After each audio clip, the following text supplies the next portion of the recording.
John Emerson Harding Harding-Davies, MBE, PC was a successful British businessman who served as Director General of the Confederation of British Industry during the 1960s. He later went into politics and served in the Cabinet of Edward Heath as the first Secretary of State for Trade and Industry, a position which he held from October 1970 to the 4th of November 1972. Davies was President of the Board of Trade and from July to October 1970 was Minister of Technology. He became a Privy Councillor and, in 1972, was appointed Chancellor of the Duchy of Lancaster with special responsibilities for the coordination of British policy towards the European communities. In 1979 Davies was to be made a life peer as Baron Harding-Davies but died before the creation of the peerage past the Great Seal. Peerage history was made when, by royal warrant bearing the date the 27th of February 1980, Queen Elizabeth II granted his widow Vera Georgina the title of Lady Harding-Davies. His children the Hon.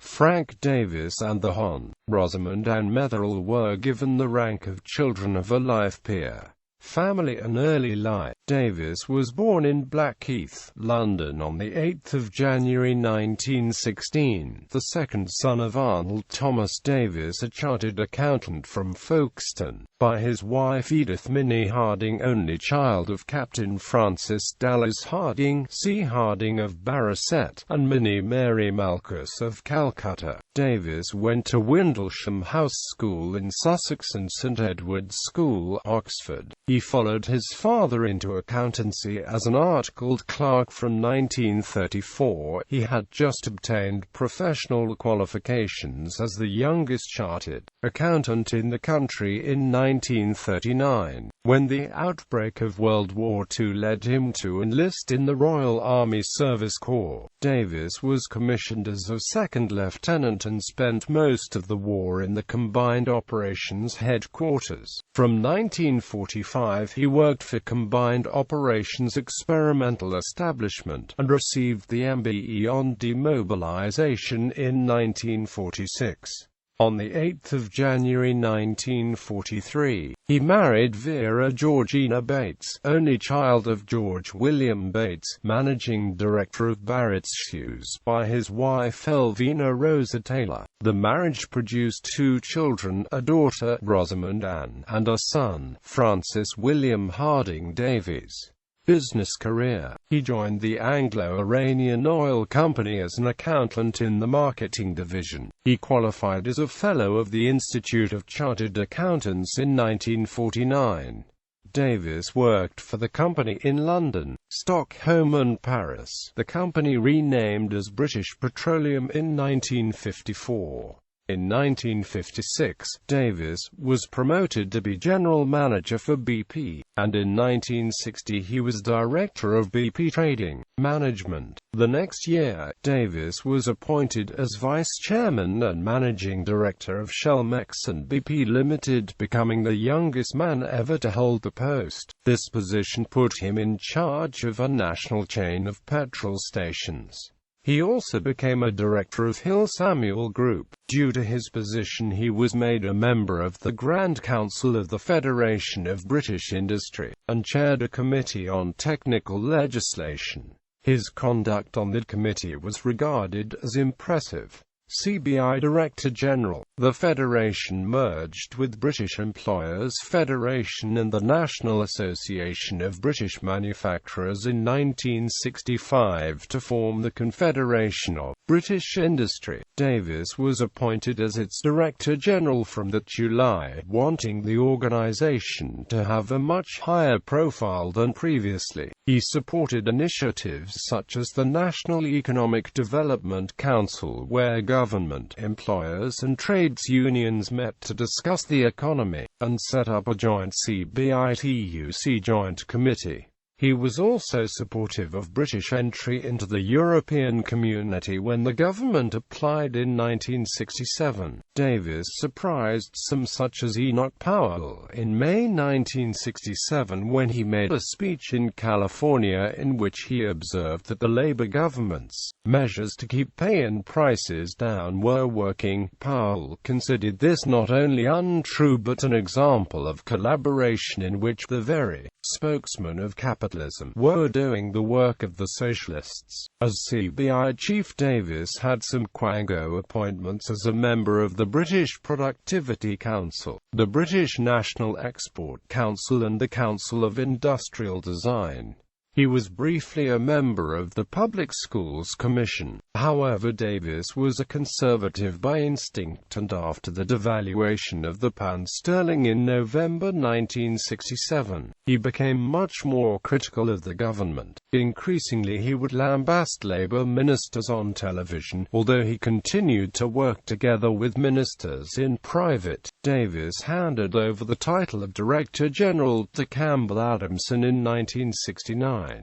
Political career. In 1969, Davies was recruited by Edward Heath to join his government once he won the next election. Heath was looking to lead a business-like government and believed that senior business figures serving in senior posts would provide more expert management. Davies began to be more quotably critical, describing the Solomon Binding Accord between the government and the TUC as useful only in the lavatory. He failed to win the selection for the Conservative nomination at the Louth by-election of 1969, and for cities of London and Westminster for the general election. However, with Central Office support, Davies was found a seat at Knutsford in Cheshire, which he easily won in the general election on the 18th of June 1970. Trade and Industry. That October, Davies was promoted to be Secretary of State for Trade and Industry, a new department set up by Heath. He introduced himself at the Conservative Party conference with a speech which reiterated Heath's pre-election policy of refusing to intervene in industry. The phrase most closely associated with him was said in the House of Commons on the 4th of November, when Davies said, "We believe that the essential need of the country is to gear its policies to the great majority of people who are not lame ducks, who do not need a hand, who are quite capable of looking after their own interests and only demand to be allowed to do so." The term lame ducks became associated with Davies. However, when Rolls-Royce ran into financial difficulties early in 1971, it was decided that the government should help by bailing it out. When nugatory efforts did not help, the company was nationalized to prevent it from going bankrupt. In June 1971, the Upper Clyde shipbuilders went into receivership after the government refused it a £6 million loan. The workers at the yard, led by communist shop stewards, decided to hold a work-in when they occupied the yard and continued production. This industrial action tended to refute claims that trades unions were work-shy and was therefore embarrassing to the government. Davies' London home was firebombed by the angry brigade on the 31st of July 1971. In February 1972, the government changed its policy and decided to retain 3 of the 4 shipyards at a cost of £35 million. Although Davies knew they would never operate on a commercial basis. Chancellor of the Duchy of Lancaster, Davies moved sideways to become Chancellor of the Duchy of Lancaster in November 1972, with special responsibility for British relations with the European Community, which Britain joined on 1 January 1973. Davies' role was predominantly behind the scenes in making sure British law was in compliance with European law. In cabinet discussions, Davies advocated a confrontational approach to the trade unions, although he feared for the future opposition. After Heath left office in 1974, Davies retained his parliamentary seat but was not given a post in the shadow cabinet. He resumed his directorship of Hill Samuel. From May he took the chairmanship of the European Scrutiny Committee of the House of Commons, examining the details of legislation, and won a strong reputation for looking in detail at the regulations coming out of the EC institutions. In 1975, Davies campaigned for a yeses vote in the referendum on EC membership. Davies was nominated by the Conservative Party as a European Commissioner for the term beginning in 1977, but was unacceptable to the Labour government. However, in November 1976, Margaret Thatcher decided to sack Reginald Maudling as Shadow Foreign Secretary and appointed Davies to replace him. Mrs. Thatcher's memoirs give praise for the effectiveness of Davies' work in the role. Davies was not a strong supporter of monetarism, although he did agree with Thatcher's view on Soviet expansionism. The major disagreement within the Conservative Party was over Rhodesia and whether to continue sanctions on the government of Ian Smith. Davies believed that Smith was not entirely committed to a negotiated peace and therefore that sanctions should be maintained. Illness and death. Davies was diagnosed with a malignant brain tumor in 1978 and swiftly stood down from the shadow cabinet and from Parliament. Davies was granted the position of Steward of the Manor of Northstead on 6 November 1978.